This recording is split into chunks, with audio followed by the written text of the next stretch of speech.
Just imagine a situation, रात का time है, आप मोबाइल में यूट्यूब देख रहे हो एंड सडनली आपको मैसेज आता है कि कल से आपके एग्ज़ाम्स होने वाले हैं। अब आपने ये सोचा कि चलो कल से मैं पढ़ाई करूँगा।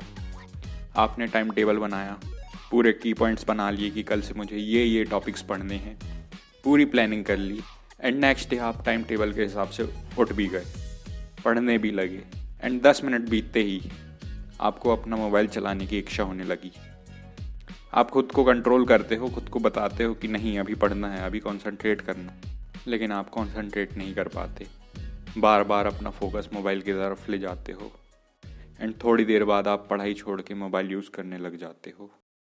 अगर ये आपके साथ भी होता है कि आप पढ़ाई करने तो बैठ जाते हो, लेकिन थोड़ी देर में ही बोर होके या तो मोबाइल यूज़ करने लगते हो या पढ़ाई के अलावा और कुछ करने लगते हो, तो आप डिस्ट्रैक्शंस के माया जाल में फंस चुके हो। तो अब सवाल ये है कि डिस्ट्रैक्शन के माया जाल से कैसे निकलें। So in this video I will tell you how to avoid distractions during your studies. तो फ्रेंड्स, डिस्ट्रैक्शन 3 प्रकार की होती हैं: distraction from outside, distraction from inside and distraction from timing. तो चलिए सबसे पहले हम बात करते हैं डिस्ट्रैक्शन फ्रॉम आउटसाइड की। जो भी डिस्ट्रैक्शंस बाहर के एटमॉस्फेयर से आपके पास आ रही हैं, वो सब डिस्ट्रैक्शन फ्रॉम आउटसाइड के अंडर आती हैं। जैसे कि मम्मी ने आपको कुछ काम दे दिया या फिर बाहर कुछ हल्ला वगैरह हो रहा हो, ये सब डिस्ट्रैक्शन फ्रॉम आउटसाइड में आते हैं। तो इन डिस्ट्रैक्शन से डील कैसे करना है?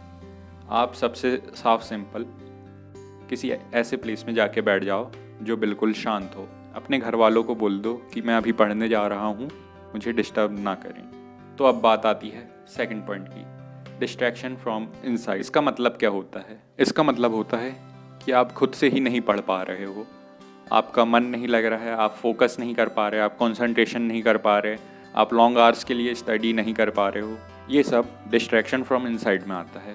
इसके कुछ कॉमन एग्जांपल्स हैं, जैसे कि डे ड्रीमिंग।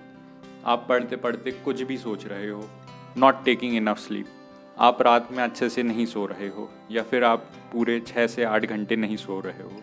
एक इंसान को मिनिमम 6 से 8 घंटे सोने ही चाहिए। सोशल मीडिया एडिक्शन, इससे आपका कंसंट्रेशन लेवल बहुत ज़्यादा डिक्रीज़ होता है, आप ढंग से कंसंट्रेट नहीं कर पाते। तो इससे डील कैसे करना है? सबसे पहले आप अपने सोशल मीडिया एडिक्शन को कम कीजिए, रात में अच्छे से सोइए, इससे आपके कंसंट्रेशन लेवल में बूस्ट मिलेगा एंड आपको डे ड्रीमिंग भी बहुत कम होगी। अब बात है पॉइंट नंबर 3 की, वो है डिस्ट्रैक्शन फ्रॉम टाइमिंग। इसका मतलब होता है कि आप किस टाइम में सबसे ज़्यादा डिस्ट्रैक्ट हो। जैसे कि कुछ लोग दिन के टाइम ज़्यादा डिस्ट्रैक्ट होते हैं और रात में ज़्यादा कॉन्सेंट्रेट कर पाते हैं, तो वो लोग नाइट आउल्स होते हैं, वो रात में पढ़ें। कुछ लोग होते हैं जो रात में बिल्कुल नहीं पढ़ पाते और दिन में फुल कॉन्सेंट्रेट रहते हैं, या शाम के टाइम या सुबह के टाइम बहुत कॉन्सेंट्रेट रहते हैं। तो इसका मतलब है जस्ट आइडेंटिफाई योर टाइमिंग, कि आपको कौन सी टाइमिंग बेस्ट सूट करती है, उसके हिसाब से आपको पढ़ाई करनी चाहिए। सो इसका बस एक ही मतलब है कि अपनी टाइमिंग आइडेंटिफाई करो और उसके हिसाब से पढ़ो। So that's it for the video guys. Light जा चुकी है एंड अब हम भी चलते हैं। वो see you in the next video.